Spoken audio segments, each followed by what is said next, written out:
एक बार फिर से मैं आप सभी के सामने उपस्थित हूँ क्लास 10वीं के हिस्ट्री का सेकेंड चैप्टर को लेके। इसका नाम है भारत में राष्ट्रवाद। इस चैप्टर को आज हम डिटेल्स में जानेंगे, साथ ही साथ इसके सभी अहम मुद्दों को हम एक्सप्लेन करेंगे ताकि आपको इस चैप्टर में हो रहे किसी भी तरह की परेशानी आसानी से ख़त्म हो जाए। तो आइए शुरुआत करते हैं सबसे पहले टॉपिक की तरफ, भारत में राष्ट्रवाद की शुरुआत कैसे हुई। तो भारत में यदि आप राष्ट्रवाद की शुरुआत की बात करेंगे तो भारत में राष्ट्रवाद शुरुआत हुआ था, क्योंकि देखिए पहले के समय में क्या हो रहा था कि भारत में कई वर्षों से मतलब असंतोष फैला हुआ था। यहाँ के लोगों के अंदर ना मतलब शांति नहीं थी। वो भारत में राष्ट्रवाद की अगर सही मायने में समय की बात की जाए तो 19वीं सदी में शुरुआत हुई थी। 19वीं सदी में भारत में राष्ट्रवाद की शुरुआत हो चुकी थी। ब्रिटिश साम्राज्य जिस समय हमारे देश में अंग्रेज शासन कर रहे थे, उनकी नीतियाँ और उनकी चुनौतियों से भारत में राष्ट्र के रूप में सोचना शुरू किया। देखिए पहले जो क्या था, हमारे यहाँ राजा राज करते थे, लेकिन जब अंग्रेज आ गए, जब ब्रिटिश आ गए, जब इंग्लिश के लोग जब इंग्लैंड से आए यहाँ पे, तो उन्होंने यहाँ के लिए एक नियम कानून बनाया, जिसके बाद यहाँ के लोगों के दिमाग में ये बात आया कि क्यों ना हम इसी तरह से अपने आधार को आगे बढ़ाए। इसके बाद भारत के लोगों ने अपने को राष्ट्र के रूप में सोचना शुरू कर दिया और इसी आधारशिला ब्रिटिश शासन से हुई। मतलब आप ये कह सकते हैं कि भारत में यदि आप राष्ट्रवाद की शुरुआत की बात करें तो यह ब्रिटिश काल से हुई, जो 19वीं सदी में शुरुआत थी। जो 19वीं सदी में हमारे भारत में ब्रिटिश का ही राज था। तो इस तरह से आप कह सकते हैं भारत में राष्ट्रवाद की शुरुआत जो है वो 19वीं सदी से हुई और भारत में जो राष्ट्रवाद का उदय हुआ उसमें ब्रिटिश का बहुत बड़ा हाथ है, क्योंकि उन्होंने हमारे लिए कुछ नियम कानून बनाए और जिससे हमारे यहाँ के लोगों की इसकी आदत पड़ गई, और आदत पड़ गई तो वो भी अपने बाद में अपने आप को इसी तरह सोचने लगे, क्यों ना हम अपने आप को इसी तरह से ढाल लें और आगे इसी तरह से चलते जाएँ। तो इस तरह से हमारा ये चीज़ हो गया। अब हम अगले क्वेश्चन की तरफ बढ़ते हैं। अगला क्वेश्चन हमारा जो अगला टॉपिक है वो कहता है कि भारत में राष्ट्रवाद का कारण क्या था। तो भारत में अगर राष्ट्रवाद के कारण के बारे में बात की जाए तो इसके बहुत सारी चीज़ें आती हैं। जैसे कि पहला कारण जो है 1857 को भारत में राष्ट्रवाद के उदय के कारण मुख्य कारण माना जाता है। 1857 में जो भारत में राष्ट्रवाद हुआ, जो सैनिक विद्रोह हुआ था, जो मंगल पांडे ने किया था, इसका मेन कारण उन्हें ही माना जाता है। तो ये भी एक मेन कारण है। दूसरा है कि प्रेस और समाचार पत्र, भारत में राजा राम मोहन राय ने प्रेस की नींव रखी। उन्होंने बंगाली भाषा में संवाद, कुमौती, फारसी, मिरात उल अकबर जैसे लोगों की आवाज़ बने। तो ये सब पॉइंट्स हैं जो आप यहाँ पे देख रहे हैं। ईश्वरचंद्र विद्यासागर के साप्ताहिक पत्र, मतलब जो मीडिया था, जो पेपर मीडिया था, उन्होंने भी अपना वर्चस्व यहाँ पे बढ़ाना शुरू कर दिया। उन्होंने जनता के लिए अच्छी अच्छी चीज़ें लिखना शुरू कर दिया, जिससे भारत के अंदर लोगों की जागृति जाग गई। लोग यह समझने लगे कि आगे क्या होना है और हमारे अच्छे के लिए आगे हम क्या कर सकते हैं। इस तरह से यहाँ पे बहुत सारे कारण हैं। 1833 में जो है अंग्रेजी को शिक्षा का माध्यम बनाया गया, जिसके संबंध पश्चात साहित्य विज्ञान की प्राप्ति हुई। राष्ट्र भावना की भावना जागृत करने के पश्चात शिक्षा और संस्कृति इसी प्रकार की बड़ी भूमिका निभाती है। तो ये बहुत सारे पॉइंट है। इसके आगे और भी 2 पॉइंट है कि आर्थिक नीतियाँ, जैसे कि ब्रिटिश का पैसा इंग्लैंड के लिए जाने लगी। मतलब जो हमारे यहाँ का पैसा था, हमारे यहाँ का सामान था, वो ब्रिटिश लोग, अंग्रेज लोग अपने यहाँ लेके जाने लगे, जो हमारे देश में ये लोगों को मंजूर नहीं था। इससे भी लोगों के अंदर जागृति जगी कि हमारे यहाँ का चीज़ आप लेके नहीं जा सकते। तो ये काफ़ी सारे पॉइंट हैं, आप इन पॉइंटों को देख लीजिए। Point 1, point 2, point 3, point 4, point 5, point 6, point 7 और पॉइंट 8।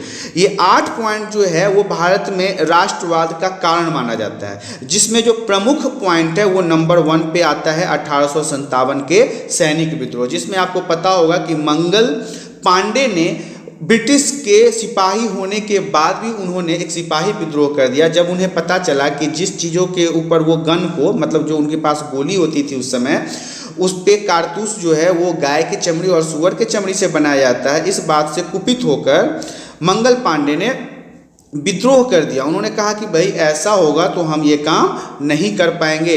हम ब्राह्मण हैं, हम पंडित हैं और हमारे मुंह में गाय की चमड़ी या सूअर की चमड़ी जाना हमारे लिए अभिशाप होगा।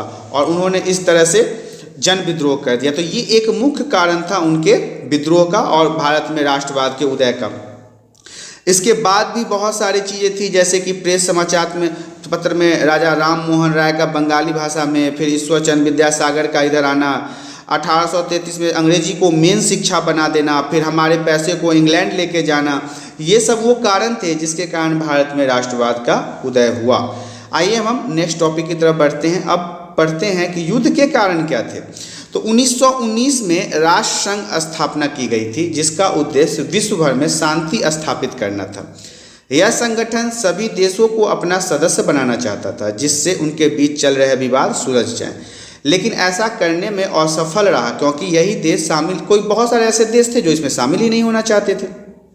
अब जो देश शामिल नहीं होना चाहता था, अब जबरदस्ती तो शामिल नहीं कर सकते थे ना। तो ऐसे ही कुछ कारण थे जो इस देश में सारे जो इनका आकांक्षा था वो पूरा नहीं हुआ। इटली और जापान मंचूरियन क्षेत्र पर आक्रमण जैसे अन्य आक्रमण को रोकने के लिए अपनी सेना नहीं थी।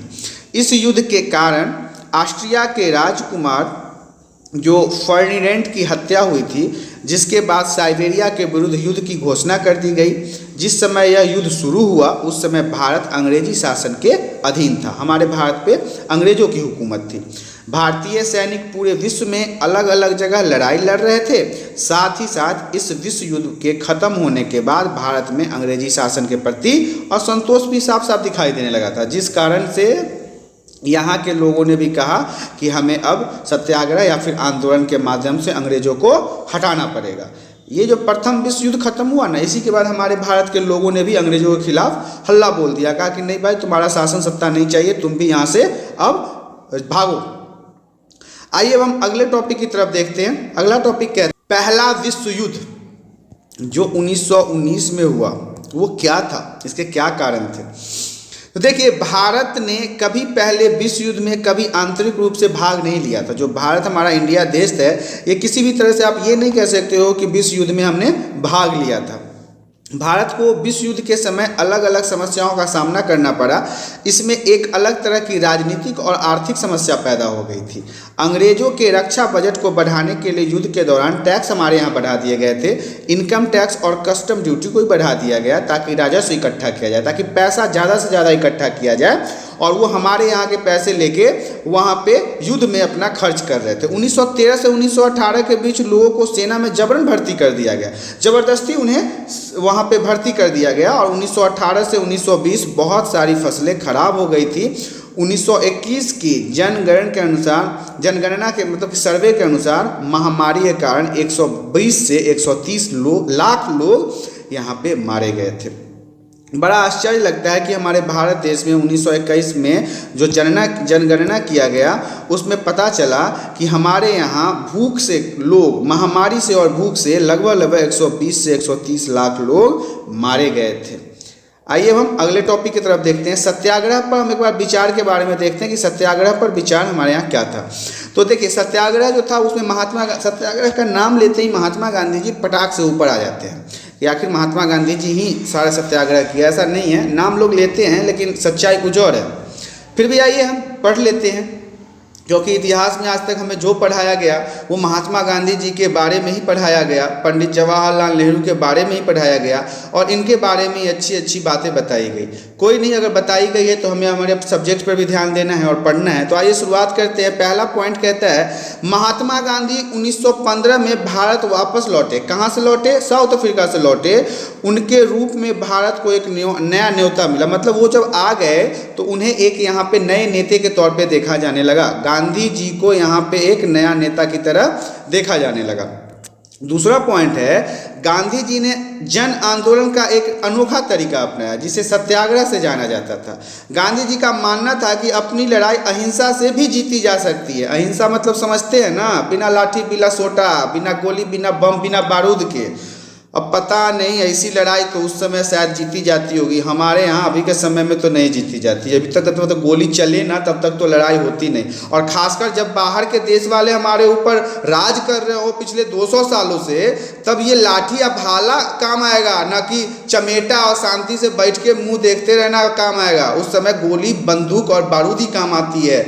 जब लात के भूत बात से नहीं मानते ना, तो उन्हें लात से ही मनाना पड़ता है। और ऐसा ही कुछ था हमारे देश में अंग्रेजों का हाल। उन्हें बात से नहीं मनाया गया, उन्हें लात से मनाया गया। उन्हें मनाने वाले वीर भगत सिंह और चंद्रशेखर आजाद थे, न कि महात्मा गांधी। कोई नहीं, पढ़ते हैं अगले टॉपिक को।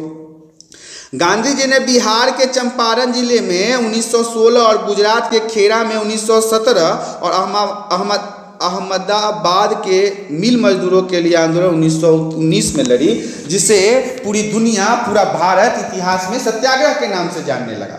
अब देखिए, यही सत्याग्रह था जो महात्मा गांधी जी ने बिना लाठी, बिना भाला, बिना डंडा, बिना गन, बंदूक, बारूद उठाए हुए कर दिया और लोगों के मन में यह भावना डाल दी कि आज़ादी उनके चुप्पी और अहिंसा से मिली है, जबकि लोगों के मन में यह होना चाहिए कि आज़ादी पाने के लिए कितने मासूम और कितने दिलेर इंसानों ने अपनी खुद की आहुति दे दी। आइए नेक्स्ट पॉइंट की तरफ बढ़ते हैं। अगला पॉइंट हमारा कहता है कि रॉलेट एक्ट जो 1919 में आया था वो क्या था। रॉलेट एक्ट 1919 वाला क्या था?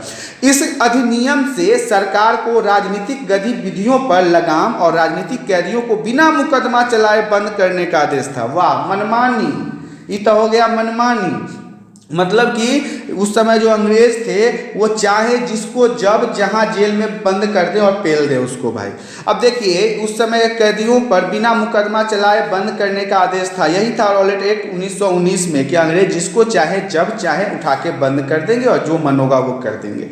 दूसरा पॉइंट है, रॉलेट एक्ट के खिलाफ महात्मा गांधी ने 6 अप्रैल को एक आंदोलन की शुरुआत की। अब महात्मा गांधी जी फिर से यहाँ पे आए कि 6 अप्रैल को एक आंदोलन किया और गांधी जी ने हड़ताल का आह्वान किया और विभिन्न शहरों में इनको समर्थन मिला। गांधी जी ने जब रॉलेट एक्ट के खिलाफ आवाज़ उठाई तो उन्हें अलग अलग शहर से काफ़ी लोगों ने मदद की। अगला पॉइंट कहता है, दुकानें बंद कर दी गई, लाखों मजदूर हड़ताल पर चले गए हैं। तो जो दिहाड़ी मजदूरी करते थे, डेली बेसिस पे काम करते थे, फैक्ट्रियों में काम करते थे, उन्होंने काम करना बंद कर दिया और वो हड़ताल पे आ गए।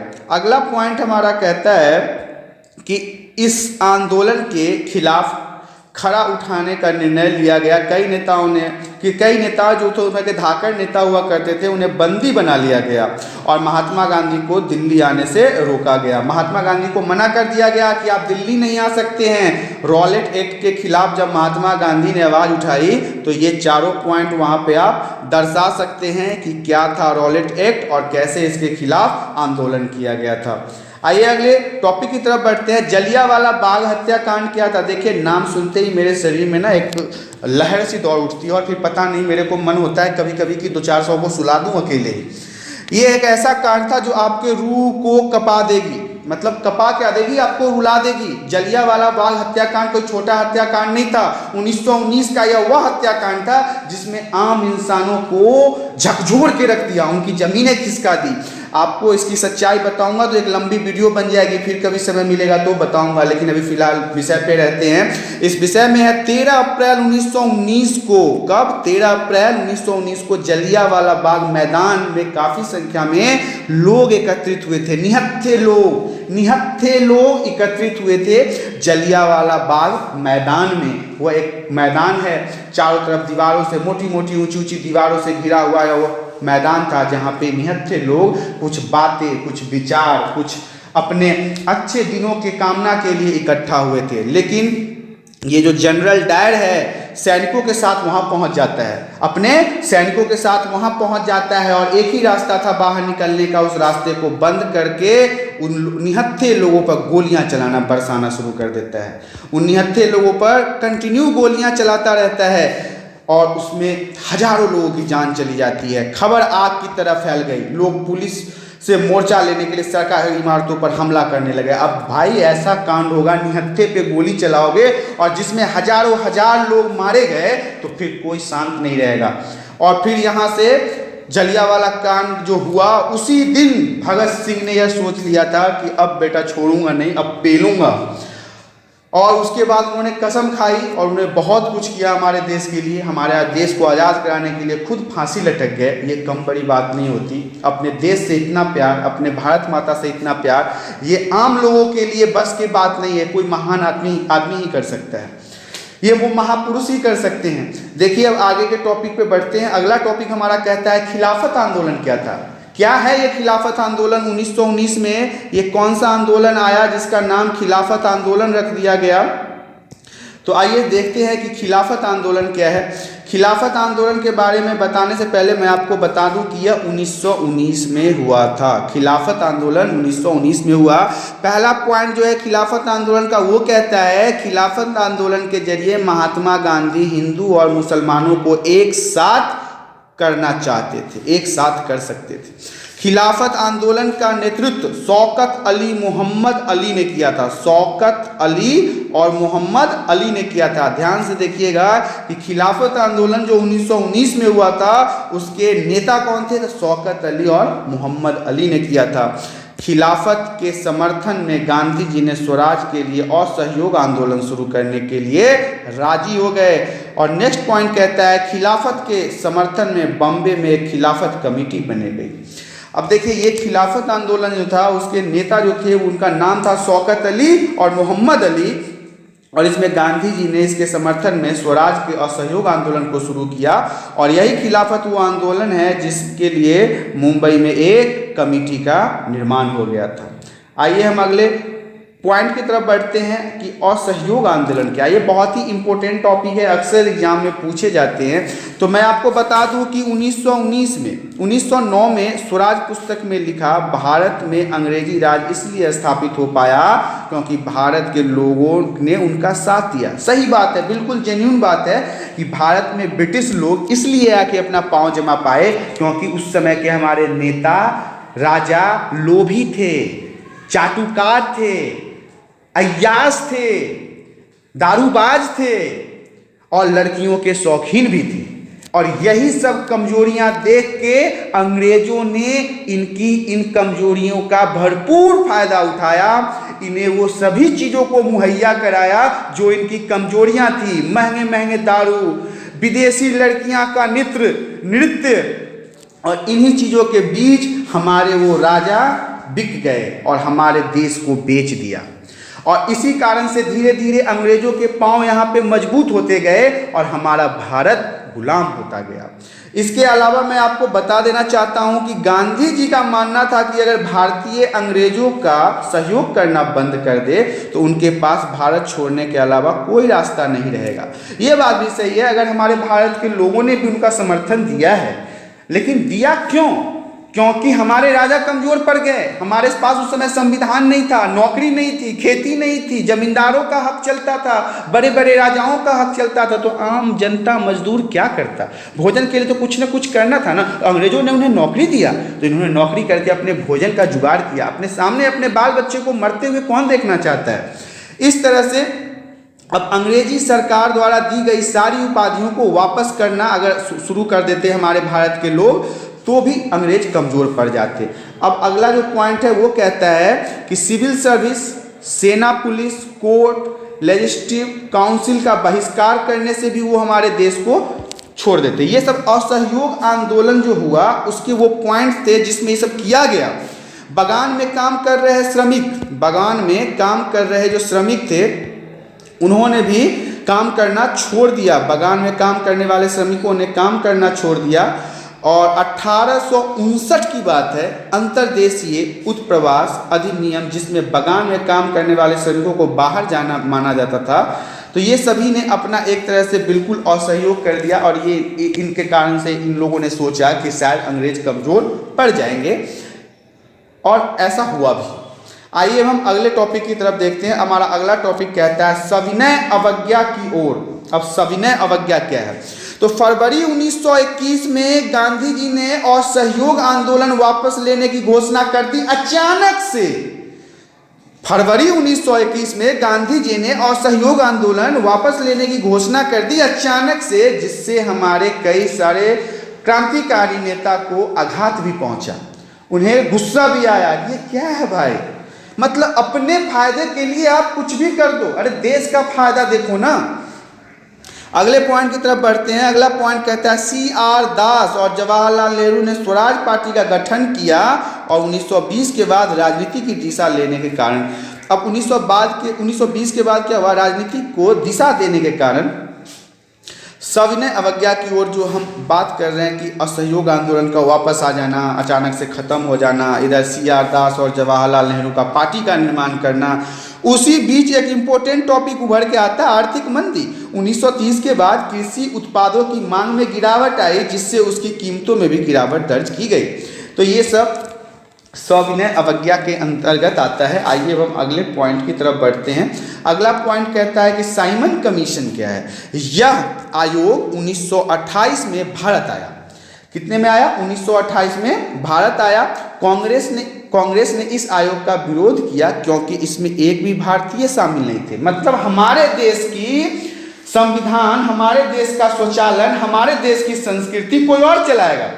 मतलब बाहर के लोग आके हमारे देश और संस्कृति का ज्ञान हमें पढ़ाएंगे या फिर हम उनकी संस्कृति का ज्ञान पढ़ेंगे, ऐसा नहीं हो सकता। तो यह आयोग 1928 में भारत आया और कांग्रेस ने इस आयोग का विरोध इसलिए किया क्योंकि इसमें एक भी भारतीय शामिल नहीं थे, हमारे भारत के लोग ही नहीं शामिल थे, तो हम इस आयोग को क्यों रखते। दूसरा पॉइंट हमारा कहता है जवाहरलाल नेहरू के नेतृत्व में दिसंबर 1929 में लाहौर में और कांग्रेस ने पीड़न स्वराज की मांग की। ये था साइमन कमीशन। अब हम अगले पॉइंट की तरफ एक बार देखते हैं। नमक और सविनय अवज्ञा आंदोलन क्या है, इसको देखते हैं। 31 जनवरी 1930 को गांधी जी ने लॉर्ड इरविन को खत लिखा, अपनी 11 मांगों का जिक्र किया। गांधी जी ने इन मांगों के चलते अपने आप को समाज से जोड़ने की कोशिश भी क्योंकि इसमें किसानों को लेकर उद्योगपतियों का जिक्र था। उन्होंने लिखा कि अगर 11 मार्च तक उनकी मांगें नहीं मानी गई तो सविनय अवज्ञा आंदोलन छोड़ देंगे।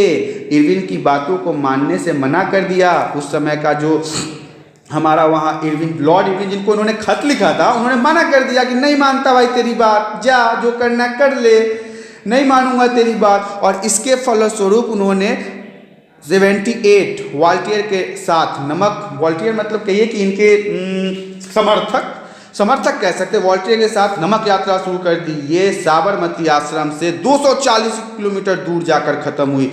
24 दिनों तक हर रोज 10 किलोमीटर का पैदल यात्रा करते रहे और 6 अप्रैल को नमक का पानी उबाल कर उसमें नमक बनाया, जो कानून का उल्लंघन था। यही था वो आंदोलन, दांडी यात्रा, नमक आंदोलन के नाम से जानिए। तो यही था वो सब कुछ। अब वहीं से सविनय अवज्ञा आंदोलन की नींव पड़ी। लोगों ने न सिर्फ अंग्रेजों का समर्थन न करना बल्कि औपनिवेशिक कानून का उल्लंघन भी किया। गांधी जी ने आंदोलन वापस ले लिया। 5 मार्च 1931 को आंदोलन वापस लिया गया। वो गोलमेज सम्मेलन में भाग लेने के लिए लंदन गए। बातचीत बीच में टूट गई, उन्हें वापस आना पड़ा। कांग्रेस को गैर कानूनी घोषित कर दिया गया और 1934 तक आते आते इन लोगों के ने क्या किया, आंदोलन की गति मंद पड़ने लगी। मतलब अब गांधी जी को तो बात करना था, लेकिन ये जब बात करने गए तो इधर उनके जाते ही इनकी बात भी नहीं हो पाई और उधर से कांग्रेस को ही गैर कानूनी घोषित कर दिया देश में, जो हमारे देश का उस समय का सबसे बड़ा पार्टी था, राजनीतिक पार्टी था। इन्हें गैर कानूनी घोषित कर दिया, मतलब कि इन्हें मंजूरी नहीं है। अब हमारे देश में ये आंदोलन मंद पड़ने लगी, बिल्कुल धीमी हो गई, कोई इसमें सपोर्ट नहीं हो रहा था। आइए हम अगले पॉइंट की तरफ बढ़ते हैं। लोगों ने कैसे आंदोलन को देखा। मतलब आम जनता जो थी, जो आम लोग थे, उन्होंने आंदोलन के बारे में क्या सोचा और उन्होंने आंदोलन को कैसे देखा। तो गुजरात के पाटीदार और राजस्थान के जाटों में इसमें सक्रिय भूमिका निभाई। संपन्न किसानों ने सविनय अवज्ञा आंदोलन का जमकर समर्थन किया, लेकिन 1931 में बिना फसलों का दाम बिना कम हुए इस आंदोलन को वापस लेने किया। गरीब किसान केवल लगान वापस नहीं चाहते थे, अमीर किसान की नाराजगी के भय से कांग्रेस ने भांडाफोड़ आंदोलन में भाग नहीं लिया। ये भी एक इम्पोर्टेंट टॉपिक था, जिसे प्रथम विश्व युद्ध के बाद व्यापारियों ने भारी मात्रा में मुनाफा कमाया था। उग्रवादियों के हमले की आशंका और युवा कांग्रेस के बीच समाजवाद ने उन्हें आंदोलन में शामिल नहीं होने दिया। महिलाओं ने भी इसमें जमकर भाग लिया, नमक बनाया, शराब की दुकानें के बाहर धरना प्रदर्शन किया। मतलब उस समय जब जनता को यह पता चल गया कि हमें अपने भला करने के लिए हमें खुद ही सामने आना पड़ेगा। लेकिन इसमें एक चीज़ आप देखिए कि राजस्थान के जाटों ने इसमें सक्रिय भूमिका निभाई। मतलब पाटीदार और गुजरात के पाटीदार और राजस्थान के जाटों ने उस समय सक्रिय भूमिका निभाई और उन्होंने इसका भरपूर समर्थन किया। आइए अब हम अगले पॉइंट की तरफ बढ़ते हैं। सविनय अवज्ञा आंदोलन की सीमाएं क्या थी, मतलब ये कौन सी सीमाओं के अंदर दबा हुआ था। तो दलितों ने इस सक्रिय आंदोलन में भाग नहीं लिया था। 1930 के बाद अछूतों का एक वर्ग अपने आप को दलित या उत्पीड़ित कहने लगा। डॉक्टर अंबेडकर ने 1930 में दलित वर्ग एसोसिएशन का निर्माण किया और 1932 में अंबेडकर और गांधी जी ने पूना पैक्ट पर हस्ताक्षर किए। मुसलमानों के बीच इसका लेकर खास उत्साह नहीं था। मुस्लिम लीग के नेता आरक्षित सीट चाहते थे। तो ये कुछ नियम कानून थे, इनके पैर भी बंधे हुए थे। सविनय अवज्ञा आंदोलन की सीमाएं आप इसे कह सकते हैं। देखिए ये पूरे चैप्टर का निचोड़ था, हर एक पॉइंट का डिटेल्स था, जो क्लास 10 का हिस्ट्री का चैप्टर है और ये आपके लिए बहुत ही महत्वपूर्ण है। चैप्टर का नाम है भारत में राष्ट्रवाद, class 10 history second chapter, very very important. And सभी टॉपिक जो है मैंने आपको डिटेल्स में बताए हैं। इसके बाद भी यदि आपको कोई टॉपिक समझने में किसी भी प्रकार की परेशानी होती है तो आप हमें कमेंट करके बताएं। हम आपके कमेंट के माध्यम से यह जान पाएंगे कि आपको किस तरह की परेशानी का सामना करना पड़ रहा है। तो हम आपके लिए बेहतर वीडियो बनाने की कोशिश करेंगे। इसके अलावा मैं आपको बता दूं कि यदि आपको यह वीडियो पसंद आई है तो आप इसे लाइक कर दें। यदि आप हमारे चैनल पर आज पहली बार आए हैं तो चैनल को सब्सक्राइब कर लें ताकि इसी तरह के एजुकेशनल वीडियो आपको हमेशा प्राप्त होती रहे। आज के लिए इतना ही, धन्यवाद।